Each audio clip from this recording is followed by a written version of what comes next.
Assalamualaikum warahmatullahi wabarakatuh. Berjumpa kembali dengan saya Rofi Sulistiono di mata pelajaran Pendidikan Agama Islam dan Budi Pekerti kelas 7. Kali ini kita akan membahas bab yang berjudul ingin meneladani ketaatan malaikat Allah SWT. Di bab ini tentunya sesuai dengan judulnya kita akan belajar mengenai malaikat-malaikat Allah. Yang pertama ada malaikat. Dalam sebuah dalil Al-Quran, Quran surat Al-Anbiya ayat 19 yang berikut ini. A'udzu billahi minasyaitonir rajim. Bismillahirrahmanirrahim. Walahu ma fis samawati wal ard wa man 'indahu la yastakbiruna 'an ibadatihi wa la yastahsirun. Dan miliknya siapa yang di langit dan di bumi, dan malaikat-malaikat yang di sisinya tidak mempunyai rasa angkuh untuk menyembahnya dan tidak pula merasa letih. Quran surat Al-Anbiya ayat 19. Ya. Iman kepada malaikat merupakan rukun iman yang kedua. Seperti yang telah kita ketahui, malaikat itu diciptakan dari nur ilahi atau cahaya ilahi. Malaikat diciptakan oleh Allah sebagai utusannya untuk mengurusi berbagai urusan. Jadi malaikat itu mempunyai tugas masing-masing. Jadi jumlahnya ada banyak, tetapi nanti ada yang wajib kita ketahui ada beberapa, tidak semuanya. Adapun sifat-sifat dan perilaku malaikat antara lain, yang pertama selalu patuh kepada Allah SWT dan tidak pernah berbuat maksiat kepadanya. Malaikat dapat berubah wujud sesuai kehendak Allah. Kadang-kadang Jibril datang, malaikat Jibril datang ke Nabi Muhammad itu menyamar sebagai sahabat yang bernama Dihya Al-Kalbi. Terkadang seperti sahabat dari Arab Saudi Badui. Inilah atas kehendak Allah, malaikat bisa berubah wujud seperti kehendaknya. Jadi berbagai macam bentuk. Wujud. Jadi kita tidak tahu bahwa walaupun kita pernah ketemu malaikat, kita nggak tahu karena mungkin malaikat atas kuasa Allah berubah wujudnya untuk menemui manusia seperti itu. Ada yang mengatakan malaikat tanpa sayap itu adalah ibu kita sendiri. Ya, ibu kita merupakan malaikat kita di dunia. Ya, selanjutnya malaikat tidak makan dan tidak minum. Malaikat tidak memiliki jenis kelamin. Malaikat tidak pernah letih dan tidak pula berhenti beribadah kepada Allah SWT. Malaikat senang mencari dan mengelilingi majelis zikir. Majelis zikir ini banyak. Majelis ilmu juga itu termasuk majelis zikir. Kenapa? Ketika kita mencari ilmu kita juga mengingat Allah, zikrullah, mengingat Allah. Yang selanjutnya adalah malaikat berdoa bagi hamba yang duduk menunggu sholat berjamaah. Makanya waktu ketika antara azan dan iqamah termasuk waktu mustajab untuk berdoa. Karena di situ malaikat selalu mendoakan para hamba-hamba yang sedang duduk menunggu sholat berjamaah. Adapun perbedaan antara malaikat, jin, dan manusia. Seperti pertama, malaikat diciptakan dari nur atau cahaya ilahi ini maksudnya. Jin diciptakan dari api, sedangkan manusia diciptakan dari tanah. Kita sering mendengar bahwa kita berasal dari tanah dan akan kembali ke tanah juga, seperti itu. Yang selanjutnya, malaikat merupakan makhluk gaib, jin begitu juga makhluk gaib. Kita makhluk yang terlihat mata atau kasat mata. Jadi kita makhluk yang terlihat, beda dengan jin dan malaikat. Yang selanjutnya, malaikat selalu patuh dan taat kepada perintah Allah SWT. Sedangkan jin dan manusia ini ada punya kesamaan, yaitu jin dan manusia itu ada yang patuh dan ada yang durhaka kepada Allah.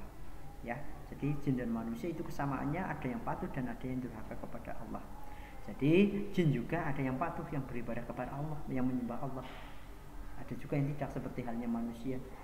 Ada yang menyembah Allah, ada yang tidak, ada yang patuh, ada yang tidak. Sedangkan malaikat itu tidak makan dan tidak minum. Sedangkan jin dan manusia itu makan dan minum. Seperti itu. Kalau selanjutnya pikirannya jernih dan lurus itu adalah sifat daripada malaikat. Sedangkan jin dan manusia itu pikirannya berubah-ubah. Kadang pagi A, siang B, malam C, tidak, kadang berubah, tidak tetap, tidak lurus. Malaikat itu tidak mempunyai nafsu, sedangkan jin dan manusia itu mempunyai nafsu. Nafsu ini banyak, jangan hanya dikonotasikan ke yang negatif. Ada nafsu makan, ya, nafsu lelah, dan nafsu-nafsu yang lainnya. Adapun nama-nama dan tugas para malaikat yang wajib kita ketahui itu ada 10. Yang pertama adalah Jibril. Malaikat Jibril tugasnya menyampaikan wahyu kepada Nabi dan Rasul. Ya, ingat, Jibril itu menyampaikan kepada wahyu kepada Nabi dan Rasul. Nama lain malaikat Jibril adalah Ruh Al-Quds, Ar-Ruh Al-Amin, dan Nams. Ya. Yang kedua adalah malaikat Mikail. Malaikat Mikail bertugas mengatur kesejahteraan makhluk seperti mengatur awan, pergerakannya, menurunkan hujan. Seperti saat ini ada musim yang hujan, kadang pagi cerah, siang atau sore hujan. Itu merupakan tugas dari malaikat Mikail. Melepaskan angin dan membagi-bagikan rezeki. Itu adalah tugas daripada malaikat Mikail. Sedangkan Israfil, malaikat Israfil ini bertugas meniupkan trompet sangkakala saat dimulainya kiamat hingga saat hari berbangkit di padang mahsyar. Malaikat Israfil bertugas mencabut nyawa seluruh makhluk hidup, baik manusia, jin, iblis, setan, dan malaikat apabila telah tiba waktunya.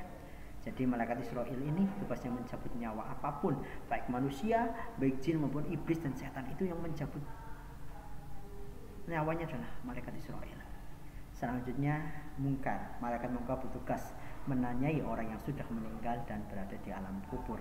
Ketika kita setelah meninggal, kita pertama kali akan bertemu dengan malaikat Munkar, ya, di dalam kubur, di alam kubur ini tadi.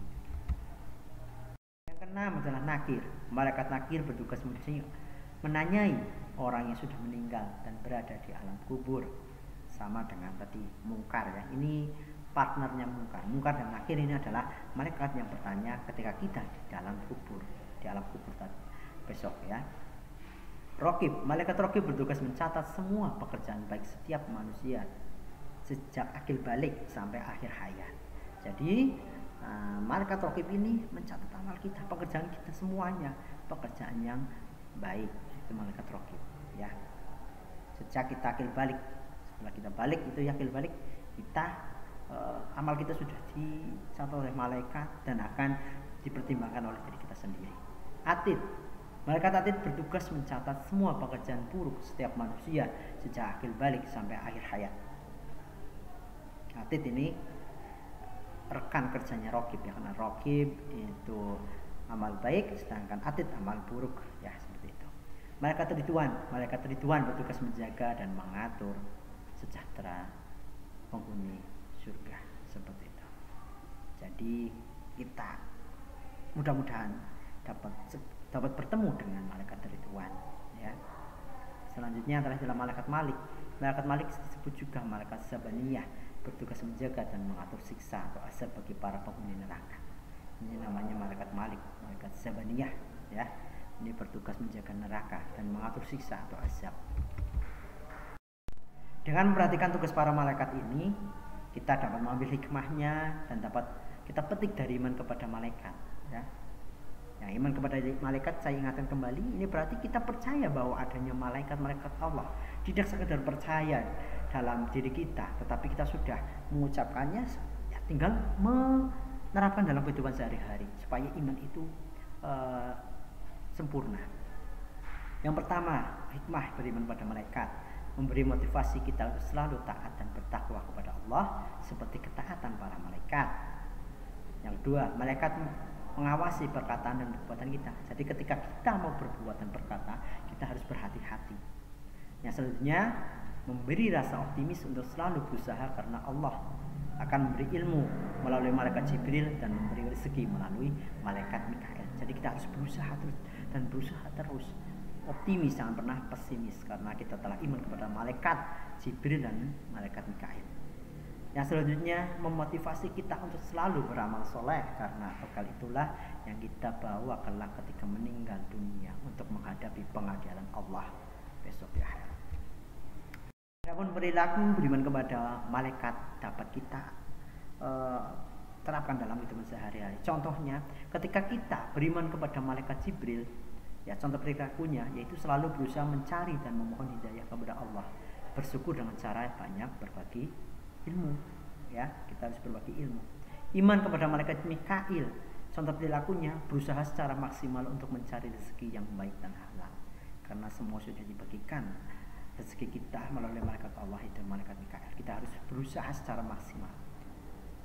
Yang selanjutnya, iman kepada malaikat Israfil, selalu memohon kepada Allah agar diselamatkan dalam menghadapi musibah dan huru-hara dunia maupun saat terjadinya hari kiamat, karena kita yakin bahwa hari kiamat itu akan datang.